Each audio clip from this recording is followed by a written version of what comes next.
La première chose que je voulais dire, c'est que bon, voler, ça a toujours fait rêver depuis le mythe d'Icare, et c'est très important de continuer à faire vivre le rêve. Hein. C'est en fait la chose la plus importante pour être motivé, pour alimenter l'espoir et pour s'éclater et faire des choses. Et la deuxième chose, c'est que quand les ingénieurs savent très bien décrire un problème, ils arrivent toujours à le résoudre. D'ailleurs, le métier d'ingénieur, moi je croyais avant de faire des études d'ingénieur, c'était maîtriser les équations. En fait, non. La première chose importante chez les ingénieurs, c'est savoir écrire en bon français ou bon anglais le problème. Écrire les spécifications. En général, quand on décrit très très bien le problème, il est à moitié résolu déjà. Et puis, je vous dis, les ingénieurs sont très bons. Vous savez qu'on n'a jamais perdu d'hommes et de femmes dans l'espace. Je ne parle pas dans l'atmosphère. Alors qu'on a eu les pires catastrophes qui sont déjà arrivées. Explosion d'un réservoir qui a fait perdre toute l'alimentation des piles à combustible. Il ne restait plus que quelques batteries pour Apollo 13 pour revenir. Dans Mir, on a eu un feu qui a créé une fumée tellement épaisse qu'ils ne voyaient pas leurs doigts à bout de bras. Imaginez, vous êtes dans un milieu confiné et vous cherchez votre masque à gaz à tâtons. Ils ont sauvé leur peau. Ils sont bien entraînés, le système est bien conçu, il y a un bon contrôle depuis le sol, enfin tout le système est bien...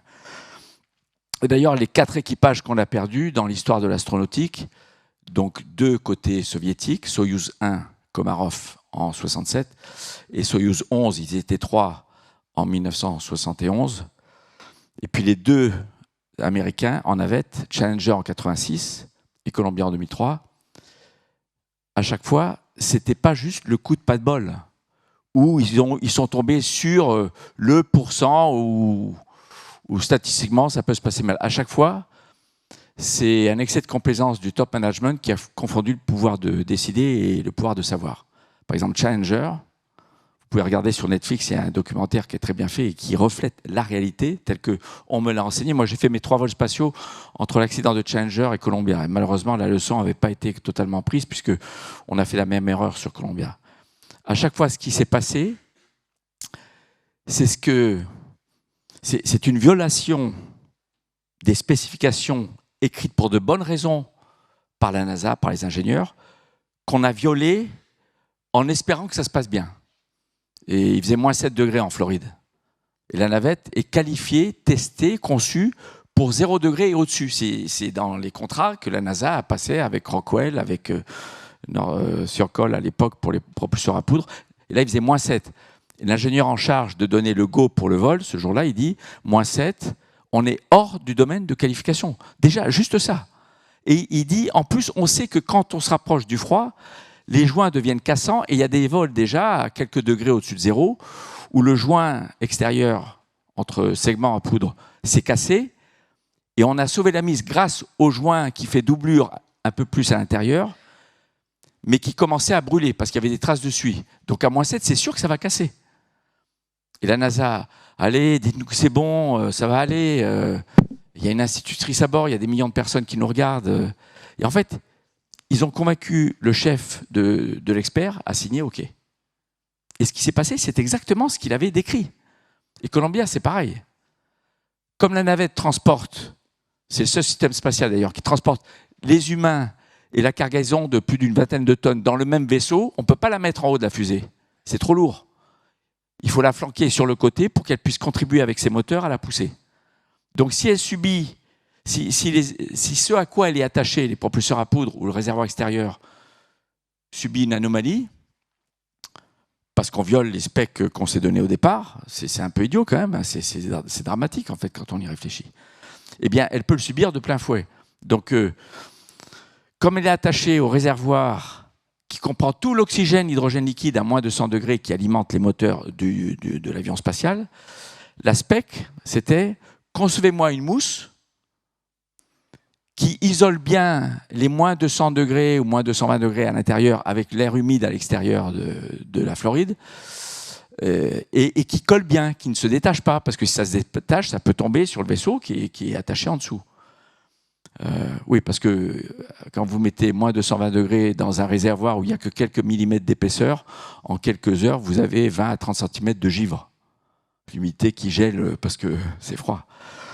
Et donc, il y a un vol où de la mousse se détache. Donc, les chefs de programme ont décidé, eh bien, on va signer une dérogation à la SPEC. On reconnaît qu'il y a un défaut, la mousse, c'est pas la mousse, le système de collage n'est pas parfait. Et en attendant qu'on trouve, pour pas interrompre les vols, et pendant ce temps, on va chercher une solution. Et puis, c'était devenu une habitude de signer une dérogation à cette spécification qui veut que la mousse ne se détache pas. Et le jour de Columbia, c'était la 18e fois sur 120 et quelques vols que la mousse est détachée, mais à un endroit tel qu'au lieu de passer à côté, elle est passée sur l'aile, elle a fait un trou de 40 cm de diamètre dans le bord d'attaque où le plasma à moins 2000 degrés, pardon, à plus de 1000 degrés, rentre lors de la rentrée et ça a tout fait fondre à l'intérieur, ça détruit l'aile. Enfin, tout ça pour dire que faut pas confondre le pouvoir de décider et le pouvoir de savoir. Il faut savoir écouter les experts. Et moi, j'ai côtoyé au cours de ma carrière des concepteurs, des opérateurs à bord, au sol, les centres de contrôle, des ingénieurs, et ils ont toujours su très bien résoudre les problèmes. Alors c'est vrai que, comme disait Kennedy, on ne le fait pas parce que c'est facile, mais parce que c'est difficile, et c'est vrai que si on fait que des choses faciles, on ne saura jamais de quoi on est capable de faire mieux que la fois d'avant.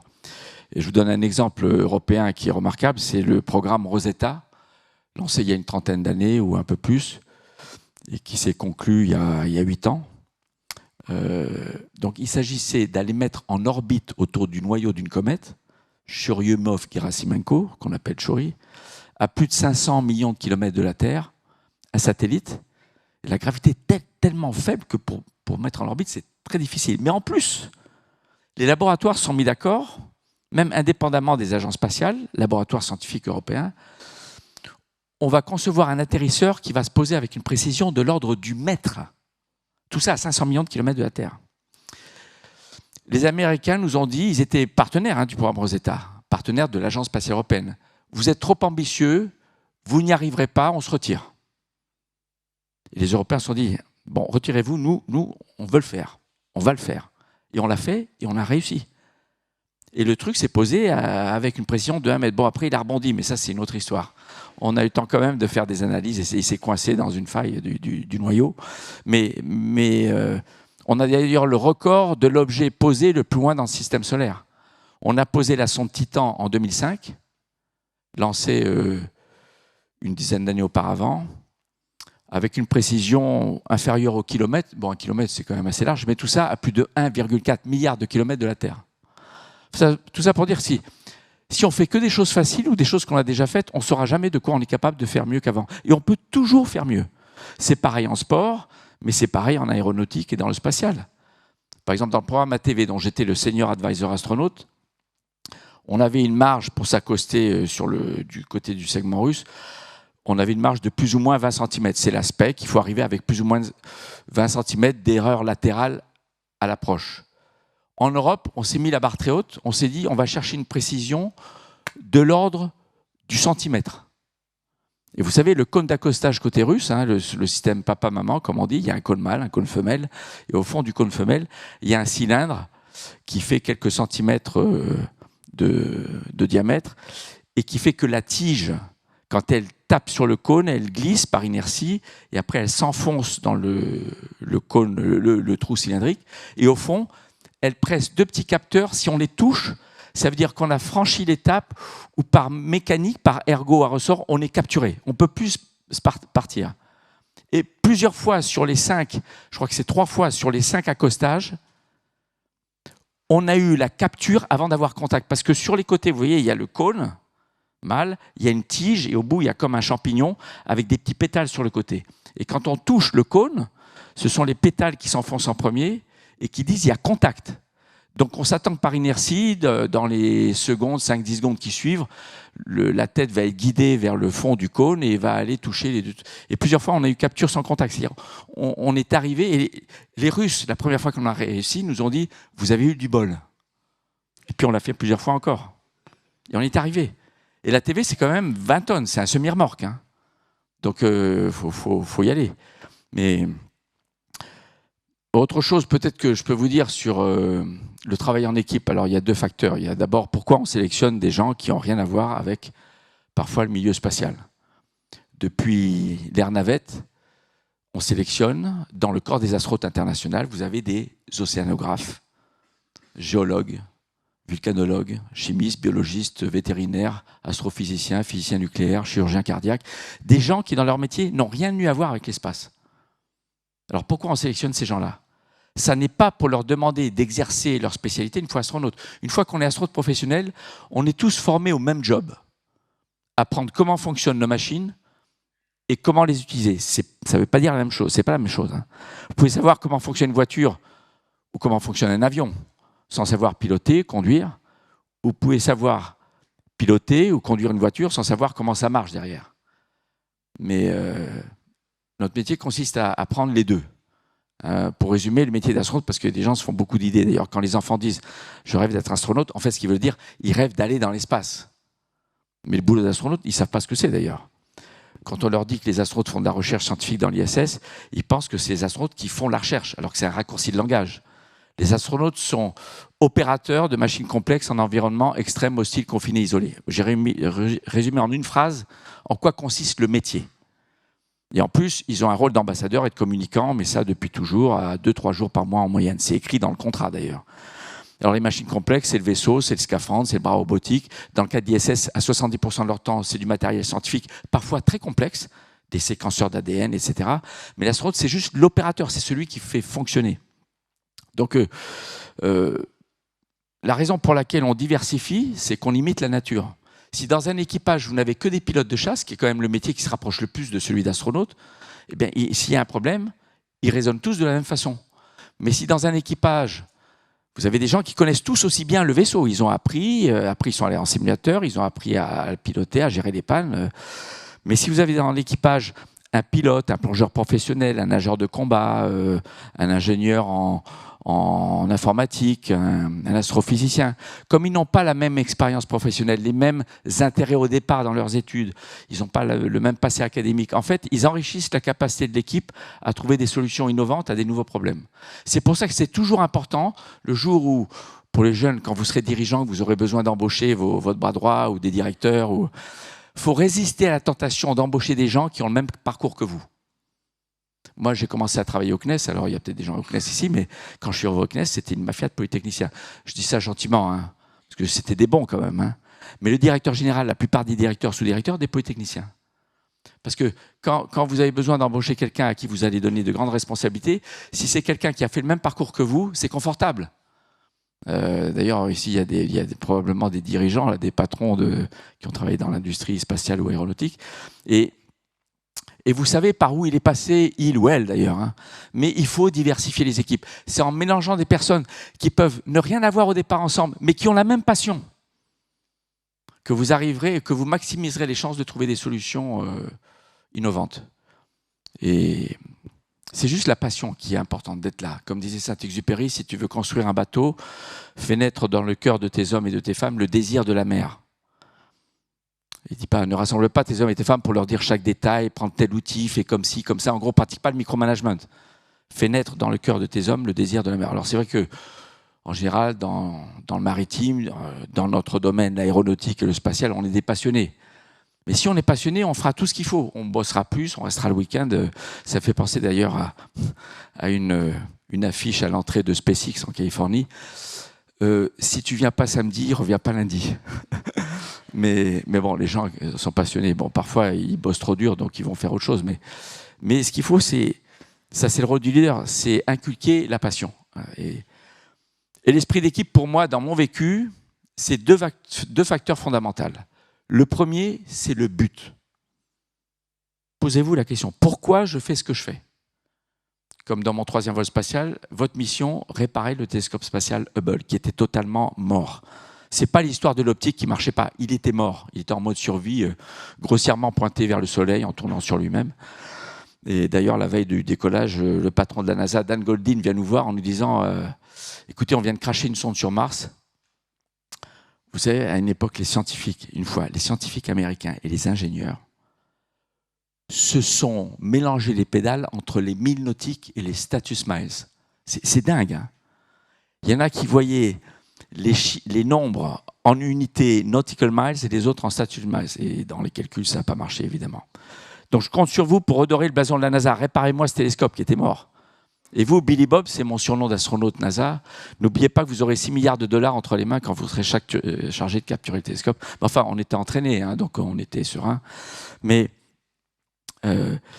voilà, c'était notre raison d'être au réveil le matin, l'entraînement en vol, réparer le télescope. C'est comme vous lisez tous les bouquins des Américains à l'époque Apollo, les astronautes, les contrôleurs, les instructeurs, les chefs de programme. Le but, c'était battre les Soviétiques, être les premiers à aller là, parce que les Soviétiques avaient fait déjà toutes les premières. Premier humain, première femme, première sortie dans l'espace, premier rendez-vous spatial. Ben nous, on va être les premiers à mettre quelqu'un sur la Lune. Et c'est à tous les niveaux. Il faut s'approprier le but et la feuille de route pour atteindre le but en sachant qu'il faudra la changer régulièrement. Vous connaissez cette histoire de Kennedy qui visite une salle blanche où on assemble les vaisseaux Apollo et puis il voit un gars qui balaye. Alors, parfois, dans les salles blanches, quand on échange du matériel, il y a des rondelles qui tombent. Mais il demande, mais qu'est-ce que vous faites ? Il dit, j'aide mon pays à mettre un homme sur la Lune. Il ne dit pas, je balaye parce que mon chef m'a dit de balayer ou parce que c'est mon job. Il s'est approprié le but. Ça, c'est la chose la plus importante. Si on est tous animés par le même but, c'est déjà la moitié du job qui est fait dans l'esprit d'équipe. Mais le deuxième, évident, chez nous, dans ceux qui volent, c'est la confiance entre membres d'équipage et entre l'équipage qui est en vol et l'équipage qui est au sol. Et comment s'acquiert la confiance ? C'est d'abord en démontrant chacun aux autres et au passage à soi-même qu'on est compétent pour le job. Et ce n'est pas du tout la honte pour un astronaute de demander une séance de simulation de plus. Le gars en charge du système de propulsion, eh bien, il va dire là, sur la fuite dans ce tel-là, je voudrais encore m'affiner, me renforcer. Il faut demander de la formation, il faut écouter les anciens, il faut interroger les anciens. On a toujours à apprendre. Il y a toujours plus à apprendre que ce qu'on sait. Ne jamais se dire « je sais tout ». On a toujours quelque chose à apprendre de plus que ce qu'on sait à un moment donné. Donc c'est la compétence et la pratique de ce qu'on appelle l'écoute active. L'écoute active, c'est la forme généreuse de l'écoute. Au lieu d'attendre égoïstement d'entendre quelque chose qui m'intéresse moi, c'est prêter attention à l'autre quand il parle en se posant la question au sein de l'équipage, mais aussi entre l'équipage et le centre de contrôle. Pourquoi l'autre est en train de me dire ce qu'il est en train de me dire ? C'est quoi qui est important pour lui ou pour elle ? Par exemple, si vous êtes en charge du système électrique et moi du système de propulsion, et puis vous savez, les instructeurs dans le simulateur, ils cherchent à nous piéger. Hein. Parfois, on a la fuite de carburant, la fuite d'air, le feu à bord, le court-circuit, le manche de pilotage qui ne répond plus. Alors, ils n'ont pas le droit de nous donner des scénarios sans solution, mais ils essaient de nous piéger. Hein. Et d'ailleurs, on est tellement fort à la fin qu'on devine la pire des pannes qu'ils peuvent introduire compte tenu de tout ce qu'on a eu jusqu'à présent. Mais si vous gérez un court-circuit et vous allez couper une pile à combustible, et moi je suis focalisé sur la fuite de carburant qu'on a en ce moment où j'ouvre, je ferme les valves une par une pour voir où est la baisse de pression. Si j'écoute pas quand vous dites attention les gars, je vais éteindre la pile à combustible numéro 2, qui est celle qui se trouvait alimenter la valve qu'il faut que je referme parce que c'est là qu'il y a la fuite, on est mort. Donc il faut savoir s'écouter. Et ne jamais, même si c'est quelqu'un qui a la même formation que vous, et vous pensez, de toute façon, lui, il n'en sait pas plus que moi, cause toujours. Voilà. Donc là, les deux choses que j'ai dit, c'est le but, et avec la feuille de route pour atteindre le but, c'est ce que j'appelle la vision, et puis la confiance mutuelle, par la compétence et l'écoute active. Et puis on a conscience qu'on ne réussit pas la mission et on n'assure pas notre sécurité tout seul.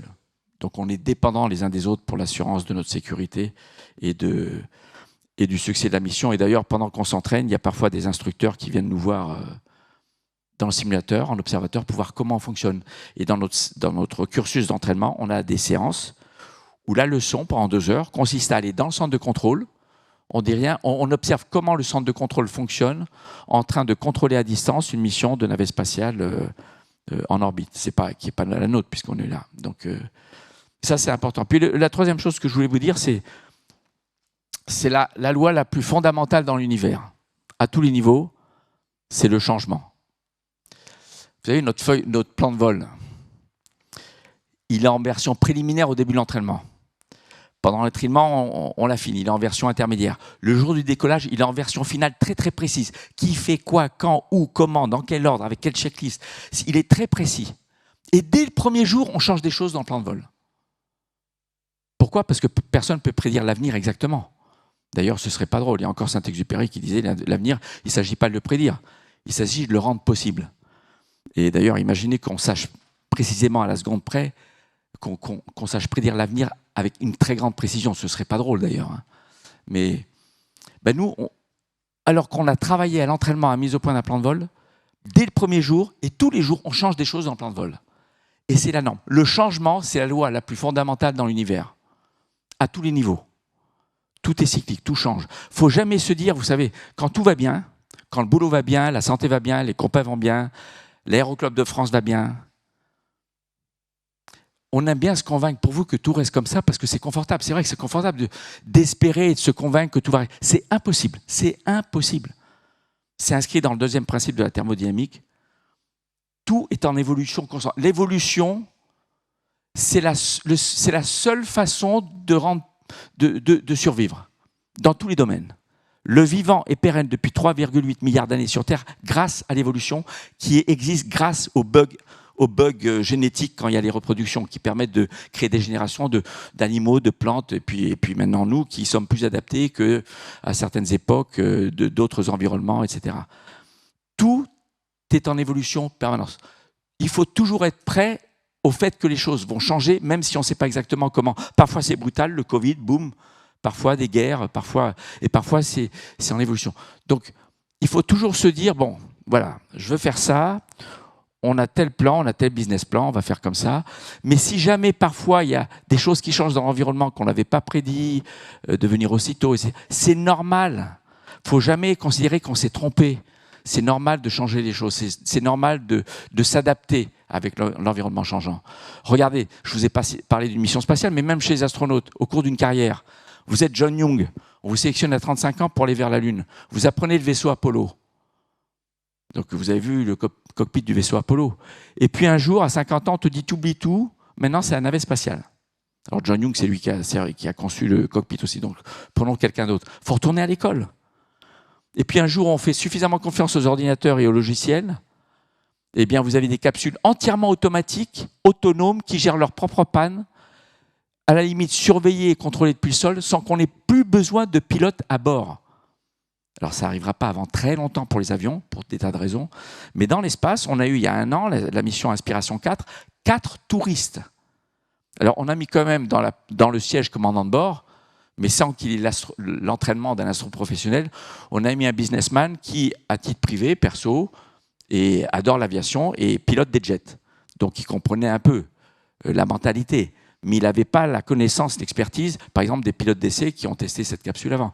Et donc, voilà, au cours d'une carrière, les choses évoluent, les avions évoluent, la propulsion évolue, et je sais qu'on trouvera les solutions, parce que les ingénieurs sont bons. Les ingénieurs sont capables toujours de résoudre tous les problèmes qu'ils savent bien décrire.